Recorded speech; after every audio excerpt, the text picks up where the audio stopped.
Today on Mysterious Morsels, we're investigating 10 unusual diseases. Just different things that I didn't even know were possible in some cases, and some I had heard of, but I really thought they were more like folklore, but it turns out that they're true, and they're actual medical situations that can happen. So the first one I find kind of amusing is Brewery Syndrome. So this is a situation where people can get drunk on normal food because they grow a certain type of fungus in their small intestine. So they actually seem as if they've been drinking alcohol, consuming alcohol too much, but it's really just from food. And autobrewery syndrome is also known as gut fermentation syndrome. That just sounds so much worse. And it is a very strange medical condition where a person just experiences intoxication. But it's funny because it is from alcohol, but not alcohol to straight consumption. It's just the abnormal production of different fermented fungi in their guts, in the small intestines. And it's an overgrowth that can be caused by specific types of fungus. So it produces alcohol out of regular food, especially anything that's a drink, just plain old drink containing any kind of carbohydrate, yeast, or bacteria. And they live in that part of the body, and it thrives to make them appear drunk. So it's kind of weird because they could actually take a breathalyzer and come up loaded, but the truth is they're not actually drunk from conventional means of drinking alcohol. So that's pretty cool in my opinion. I'm maybe not cool to the people that have it, but I just didn't know that existed. Second one is walking corpse syndrome. So this is where somebody thinks that they're dead or is missing a soul. And sometimes they think that they're immortal. So wow to that. Walking corpse syndrome can also be called Cotard's syndrome. It's a neuropsychiatric disorder that's related to depression. And the syndrome makes people believe that they're either dead or they're missing their soul, or they could be missing body parts, blood, organs, or specific pieces of their innards. It is usually a symptom of another psychiatric condition rather than a disease on its own. And it can be, it has a lot of symptoms, and they include becoming speechless, having delusions of immortality, attempting self-harm. They might stop speaking altogether because they think that no one listens to them or can hear them because they're dead. They think that about dying or death, or that they no longer exist.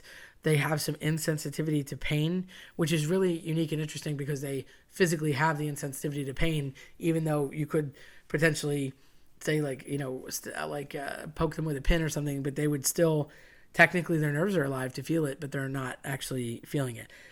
They sometimes refuse to eat as a part of their delusion, thinking that they're dead.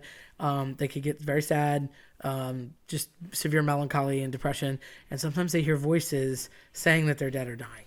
The third interesting find that I came upon is foreign accent syndrome. I find this particularly interesting since obviously I've spent years in playing around with languages. So basically people start speaking in a foreign accent, and it stems from damage to the part of the brain that's associated with speech. Now, having studied linguistics, there's a Broca's area and a Wernicke's area in your brain that deals with speech and speech patterns. And this will happen when a person, they might suddenly wake up and just start speaking in a different accent. It's commonly caused by trauma to the brain, a tumor, strokes, and other neurological conditions can cause it.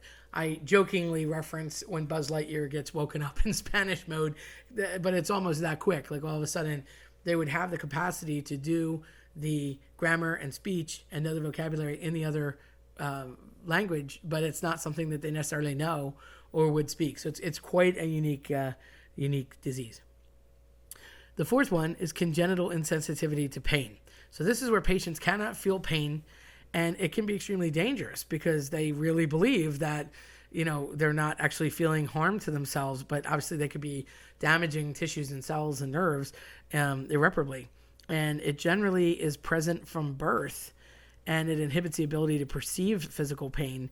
It's a mutation in certain genes, particularly in the autosomal recessive pattern, which is basically the two inherited gene mutations, one from each parent. It's very rare, and it's extremely strange to get. But again, if I'm referencing something that made kind of an example of it in a positive way, M. Night Shyamalan's Unbreakable, where the Samuel L. Jackson character was like Mr. Glass, and he had the disease where his bones break constantly. The Bruce Willis character was sort of that guardian, that savior, and he was unable to really feel pain or be overwhelmed. The only thing he had like an Achilles heel was water, which that just is a fictional part of the story. But there are people that are born with no receptivity or sensitivity to pain, which again could be dangerous. If you got cut or something, you're bleeding and you don't know it, just because you don't feel it, which is kind of cool. I mean, if I had a superpower, that would be great, but you're not able to necessarily respond if you don't know that you're in pain because you don't feel it. So it can be dangerous. Fifth one is called Stoneman Syndrome. It's a connective tissue that turns into bone. I've actually known a man who had this. It's called FOP, and I hope I don't mess this up too much. It's fibrodysplasia ossificans progressiva, and it's based on the Latin, and it's also known as Stoneman syndrome. It's very rare, and the inside, the connective tissue of the body turns into bones. It's 1 in 2 million people get it, and it's caused by a genetic mutation. Condition usually starts from shoulders and neck, and it kind of makes its way down to the legs. A second bone will actually grow over the first one in a process known as HO, which stands for heterotopic ossification. So when people get arthritis and it calcifies, and they say calcification, there's like hardened, it's not quite bone, but it's like a hardened area, and very often those pieces will rub together and cause problems, and it's discomfort. Can be great because it's extremely unexpected and progressive. So just like regular arthritis is very uncomfortable, this is worse because it actually turns a second set into bone, and there's really nothing that they can do to reverse it. There's very little known about it. A friend of mine's father unfortunately had it, and more than half his body had started to convert when he passed away from it. It's just depending on where it actually thickens fast or more of, and what it could affect like near organs, and it unfortunately it took his life. The sixth one is Alice in Wonderland syndrome. So people can get very large body parts, for example, limbs, hands, feet, or even their head, and they can hallucinate and feel time pass slowly. They kind of gave it this name based on the eat drink part of Alice in Wonderland's journey, to go into the rabbit hole and then of course regrow to normal size. This is a neurological syndrome, and it's also known as Todd's syndrome.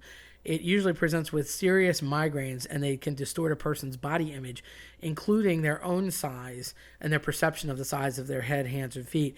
Patients can also experience hallucinations, and just the idea that time is not necessarily linear, or that it's quick or too slow. And it's we always joke about how Alice in Wonderland, like the Cheshire Cat and the Mad Hatter and all these seemingly hallucinogenic characters, and where did they come from? What were they doing when they wrote it? That's kind of the same idea. It's that not making sense and nonsensical way to perceive your reality from there, and it can be very scary. The seventh disease is Hutchinson's Gilford progeria syndrome. So this is where a person ages very quickly. It is an extremely rare condition, and a person just goes through rapid change. Their appearance just begins in childhood like a normal person, but then they age rapidly. And it's very rare. It occurs in 1 in 4 million people.